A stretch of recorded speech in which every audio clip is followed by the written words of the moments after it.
My self-absorbed father handed my daughter a twig for her 10th birthday, proclaiming that costly presents were reserved for his other grandchildren. The room erupted in laughter, but half an hour later a heavy silence fell when I took a stand. I always knew my father was narcissistic, but this crossed every line I could fathom. Amanda had been eagerly awaiting her 10th birthday for months, her wish list brimming with hopes. A bike, sketch pads, perhaps a dollhouse. My wife Emily and I threw a grand party, inviting family and friends. The house was adorned with decorations, the cake was set, and Amanda radiated joy. Then my parents arrived, tardy as always. My father strutted in with his usual arrogance, my mother quietly following.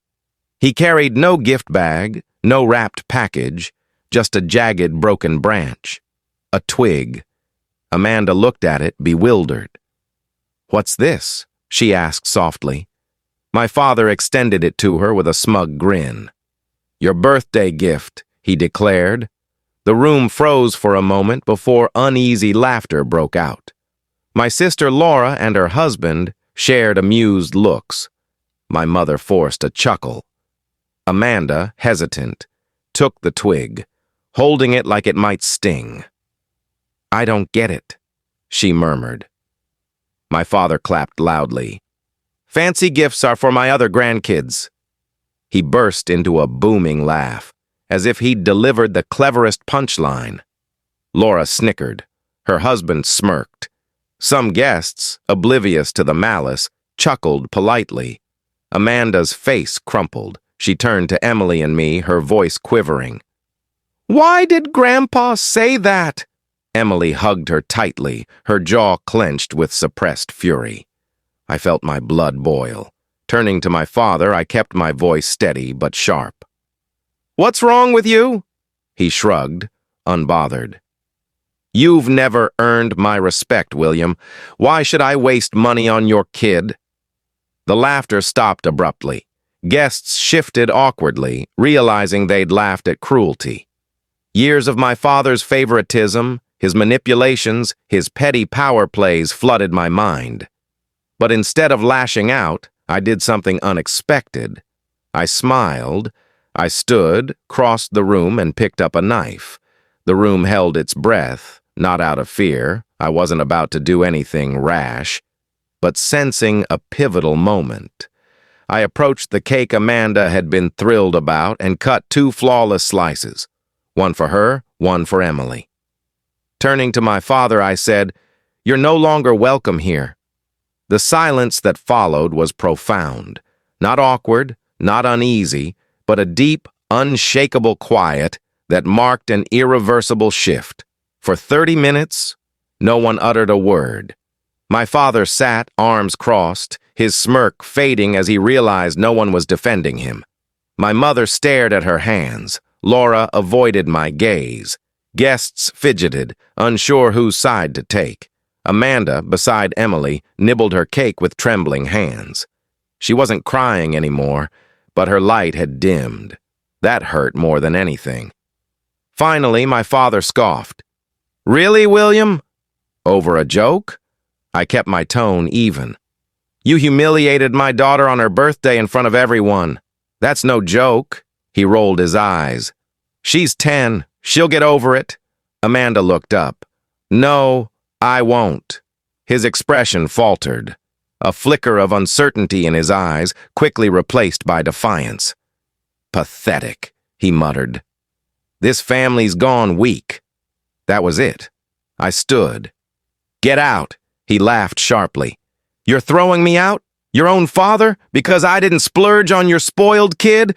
Emily rose, her voice firm. "Yes, leave. Now." The tension was suffocating. My mother lifted her head, her lips tight as if she might speak, but she stayed silent. Laura huffed.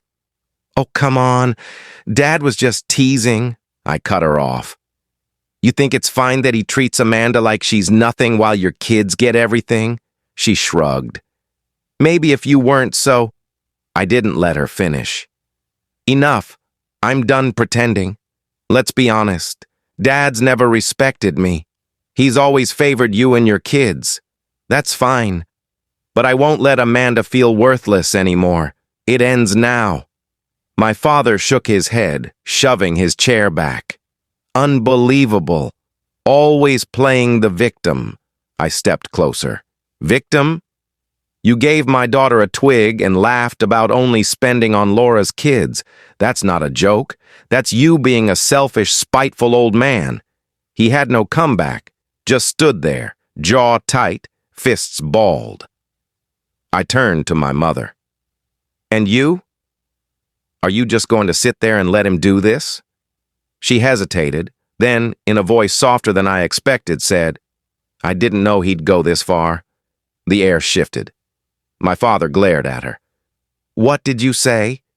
She straightened, clearing her throat. I knew you favored Laura's kids, but I didn't expect this. Laura's jaw dropped. Mom? My mother sighed, rising slowly. We should leave. My father's laugh was hollow. You're siding with him? She didn't confirm or deny, just grabbed her purse, avoiding his eyes. For the first time, my father was speechless. But I wasn't done. Both of you out. Now. My mother didn't resist. She gave Amanda a fleeting, almost remorseful glance before heading to the door. My father lingered, scanning the room for allies. Finding none, his face twisted in contempt. You're pathetic, William, he spat. A spineless... Out, I repeated, my voice icy. He gave a bitter chuckle, shaking his head. Fine, but don't come begging when you realize you can't erase me. I opened the door without a word. My mother exited first. He followed, but at the threshold, he turned to Laura. You coming? Laura hesitated, glancing at me, Emily, then Amanda, still clutching the twig. She sighed and stood. Yeah, I'm coming. She grabbed her husband's arm, and they trailed after my parents. The door shut. For a moment, no one moved. Guests sat frozen, waiting for direction. Then Amanda broke. She sobbed, burying her face in Emily's arms. Emily knelt, whispering reassurances. I crouched beside them, touching Amanda's shoulder. Honey, I said softly, it's okay. Why does Grandpa hate me? She cried. Emily took a deep breath, eyes closed. I kept my voice calm. He doesn't hate you. He just doesn't know how to be kind. But he's nice to Laura's kids, she sniffled. I know, sweetheart, it's not fair, but we love you more than anything. You don't need him to be happy. She wiped her eyes. But my party's ruined. She was right. The joy had evaporated. Guests mumbled excuses to leave. The candles had melted, the gifts felt hollow. Amanda tried to smile, but her heart wasn't in it. Emily and I tried to salvage the mood, but the damage was done. That's when I decided. This wasn't over. My father thought he could humiliate my daughter and walk away unscathed. He was wrong. He liked cruel games. I'd play too, but smarter. Revenge was coming, and he wouldn't see it until it hit him. My father thrived on control, manipulating my mother, my sister, and especially me. But one thing he never controlled was my business. I built it from scratch, grueling hours, endless sacrifices. When it succeeded, he acted like he'd had a hand in it, calling it our business, introducing me as if I worked for him. I let it slide for years, hoping his approval would follow. It never did. After Amanda's birthday, I stopped tolerating him. The next day, I called my lawyer. Remove him entirely, I said. You sure? My lawyer asked. He's not officially listed, but he acts like he's nothing. Make it clear. It took time for him to notice. He sulked, likely expecting an apology. But when his calls to my office went unanswered and his name was scrubbed from everything he'd falsely claimed, panic set in. Then he stormed into my office, shoving past my assistant. "William!" he bellowed. "What's this nonsense?" I leaned back, calm. "What are you talking about?" His face flushed. "The bank stonewalled me. The board won't let me into meetings. What are you pulling?" "You said I didn't deserve your respect. Why should you have any part of my business?" His jaw tightened. "I built this with you," I laughed. "No, I built it. You just pretended you did." "You ungrateful," he started. "Careful," I cut in. "This is my building. I owe you nothing." For the first time, he looked lost. His kingly facade, puffed chest, boasts of his company, crumbled. He had nothing, and he'd done it to himself. "You think you can erase me?" he growled, stepping closer. "I already have." His breathing grew ragged. He looked ready to explode, but he had no leverage.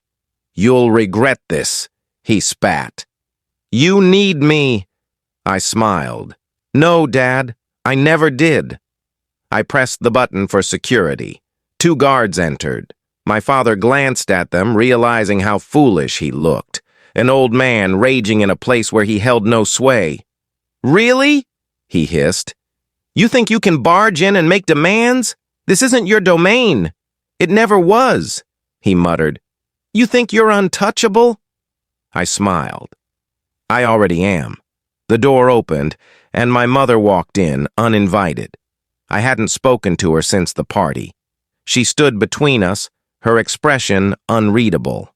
"Howard," she said softly, "come with me." His anger shifted to confusion. "Why are you here?" She looked at me. "William, can we speak privately?" I nodded to the guards.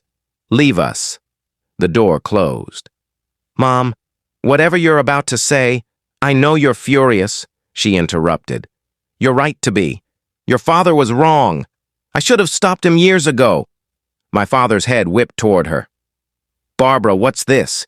She ignored him. "But hear me out," I crossed my arms. "Go on." She hesitated, then said, "I want out." "Out of what?" I asked. She swallowed. "Him? This life I've been stuck in for decades?" My father's face paled. "What are you saying?" She looked at him with pity. "Howard, I've spent my life silent, watching you favor Laura, watching you belittle William because you can't handle his success." His mouth gaped. She turned to me. "I should have left years ago.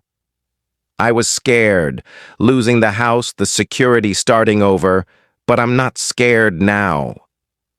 I stared, processing. "You're divorcing him." Thank you for watching Story. Please subscribe and hit the notification bell for more real-life stories.